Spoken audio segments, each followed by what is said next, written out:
Assalamualaikum warahmatullahi wabarakatuh. Kami dari kelompok 5 akan menampilkan presentasi dari bab 8 dan bab 9. Presentasi pertama akan dibacakan oleh Anissa Devira. Baiklah, saya Anissa Devira akan membahas mengenai chapter 8, yaitu The Efficient Contracting Approach to Decision Usefulness.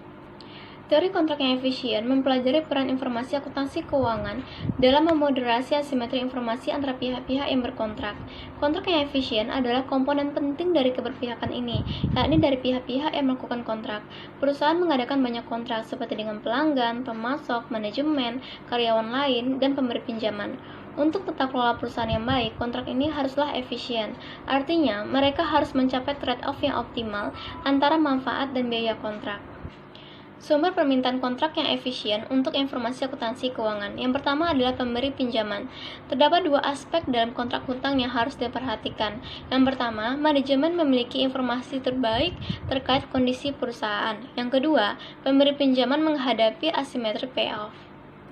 2. Pemegang saham. Manajer diasumsikan bersikap rasional dan bertindak sesuai dengan kepentingan mereka yang mungkin dapat mengakibatkan konflik kepentingan dengan pemegang saham. Pemilik saham membutuhkan informasi untuk mendorong tanggung jawab usaha manajemen dan membatasi aksi oportunis. Kebijakan akuntansi untuk kontrak yang efisien. Yang pertama adalah reliability atau keandalan. Pemberi pinjaman membutuhkan informasi yang reliable untuk membantu dalam menjaga dari kebijakan manajer yang oportunis, yang menyembunyikan kerugian dan mencatat unrealized gain. Selanjutnya yaitu konservatisme. Informasi yang konservatif dibutuhkan pemberi pinjaman untuk membantu dalam memprediksi financial distress. Dari sisi pemegang saham, informasi konservatif dibutuhkan untuk tujuan keagenan. Kontrak rigidity. Kontrak menurut sifatnya sulit diubah. Dengan kata lain, kontrak itu kaku. Juga banyak kontrak seperti kontrak utang bersifat jangka panjang. Jika kontrak jangka panjang tergantung pada variabel akuntansi, kemungkinan standar akuntansi akan berubah selama masa kontrak. Perubahan seperti itu dapat mempengaruhi nilai-nilai perjanjian serta dapat meningkatkan kemungkinan terjadinya pelanggaran. Selanjutnya yaitu Employee Stock Option atau ESO. Akuntansi untuk opsi saham atau ESO yang dikeluarkan untuk manajemen dan dalam beberapa kasus dapat juga dikeluarkan pada karyawan dan memberi mereka hak untuk membeli saham perusahaan pada jangka waktu tertentu.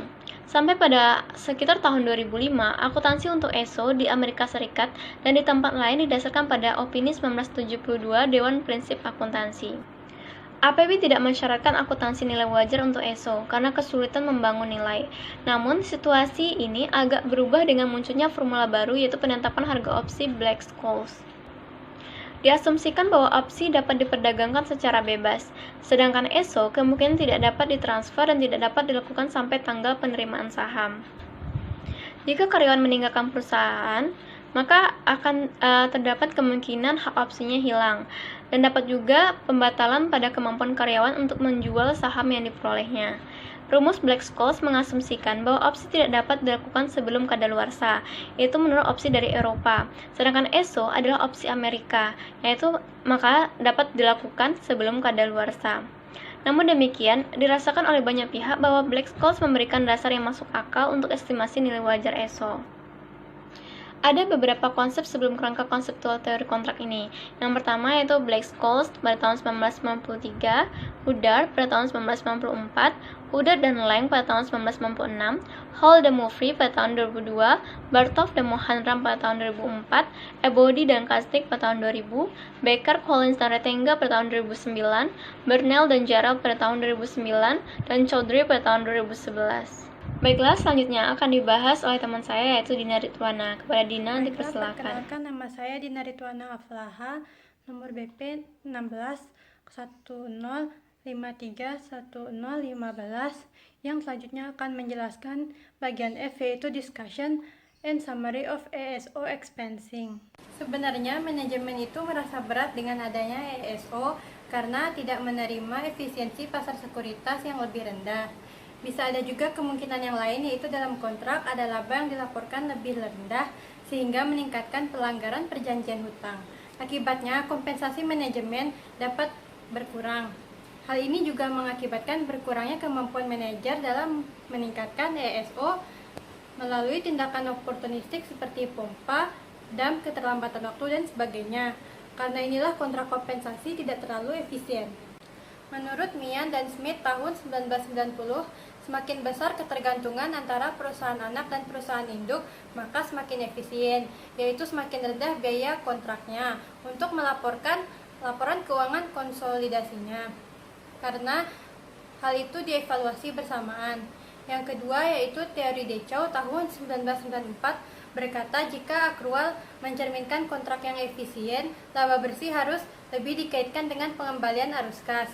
Yang ketiga yaitu Bit, Sander, dan Sander tahun 2008 mengatakan bahwa tingkat bunga secara signifikan lebih rendah di pasar utang publik dan swasta, yang mana perusahaan akrual rendah yaitu akuntansi berkualitas tinggi, terutama di pasar utang publik. Yang keempat yaitu Wittenberg Murman mengemukakan bahwa seperti yang diharapkan konservatisme kondisional dan penyebaran bid-ask berhubungan negatif. Yang kelima yaitu Beatty, Weber, dan Yu tahun 2008 mengatakan klausal eskalator pendapatan dalam perjanjian utang mereka lebih cenderung memilih kebijakan akuntansi konservatif. Baiklah, perkenalkan nama saya Fitra Madani Altobing akan menjelaskan materi tentang an analysis of conflict. Submateri pertama yang akan kita bahas yaitu tentang agensi teori. Banyak persetujuan kontrak yang berimplikasi pada akuntansi.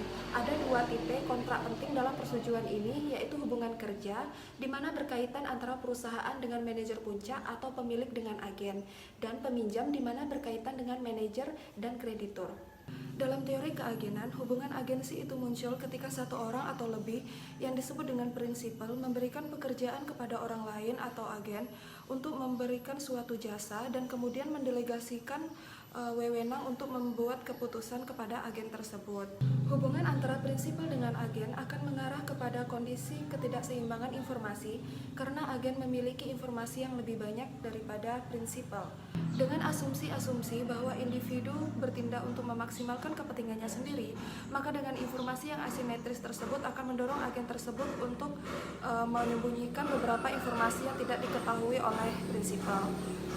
Dengan keasimetrisan informasi tersebut, agen akan mempengaruhi angka-angka akuntansi dalam laporan keuangan dengan melakukan manajemen laba. Salah satu hipotesis dalam teori ini adalah manajemen dalam mengelola perusahaan lebih cenderung mementingkan kepentingan sendiri daripada meningkatkan kepentingan perusahaan.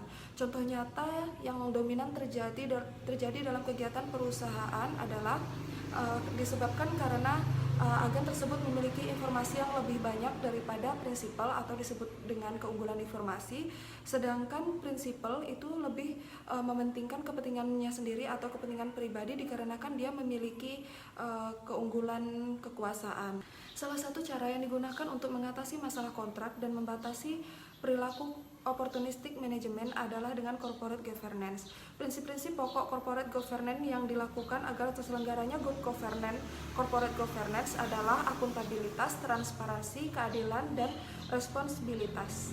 Submateri kedua yang akan kita bahas yaitu keuntungan informasi manajer yang akan membahas tentang manajemen laba. Manajemen laba merupakan suatu tindakan yang dilakukan oleh pihak manajemen untuk mempengaruhi laba yang dilaporkan dan memberikan manfaat ekonomi yang keliru kepada perusahaan. Dalam jangka waktu yang panjang akan menyebabkan atau mempengaruhi atau mengganggu bahkan membahayakan perusahaan. Contoh dari manajemen laba yaitu mencatat pendapatan palsu, tidak mencatat semua kewajiban, mencatat pendapatan satu periode lebih cepat, dan bahkan mencatat pendapatan yang seharusnya diterima di masa yang akan datang, tetapi dicatat pada periode yang berjalan. Dengan ditiadakan manajemen laba akan meningkatkan efisiensi pengontrakan dikarenakan menurunnya keraguan terhadap pengontrakan atau pelaksanaan pengontrakan tersebut. Karena dengan tidak adanya manajemen laba, informasi yang didapatkan atau informasi dari manajer tersebut itu relevan sehingga keputusan yang dihasilkan pun baik untuk perusahaan di masa yang akan datang. Berbagai level manajer dapat mengambil manfaat informasi berupa informasi prakontrak, yaitu informasi yang berguna untuk mengetahui keuntungan di masa yang akan datang. Yang kedua yaitu informasi prakeputusan, yaitu informasi yang didapatkan setelah kontrak tetapi sebelum bertindak untuk mengambil keputusan. Dan yang ketiga yaitu informasi pasca keputusan, yaitu informasi yang berguna untuk mempelajari laba sebelum laba tersebut dilaporkan. Ada beberapa aspek penting dalam agensi teori. Yang pertama yaitu upaya agen tidak sesuai dengan konteks pemilik manajer karena adanya kepemilikan yang terpisah dan karakteristik kontrol dari badan usaha dalam mengembangkan industrial society. Ini adalah contoh dari asimetri informasi yang mengarah kepada moral hazard. Sifat kontrak yang paling efisien sangat bergantung kepada sesuatu yang dapat diamati secara bersama-sama. Kontrak hanya dapat ditulis dalam terms of performance measures sehingga prinsipal dan agen bisa mudah dalam mengobservasi. Ketika laba bersih menjadi ukuran kinerja, manajer memiliki keunggulan informasi daripada pemilik. Hal ini dikarenakan manajer mengatur atau mengendalikan kebijakan akuntansi perusahaan, sedangkan pemilik hanya mengamati angka-angka laba bersih yang dilaporkan oleh manajer.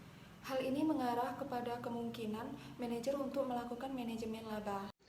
Baiklah, selanjutnya yaitu Protecting Leader from Manager Information Advantage. Ada beberapa cara yang mungkin dilakukan oleh seorang manajer opportunistic kompromi dalam kepentingan pemberi pinjaman.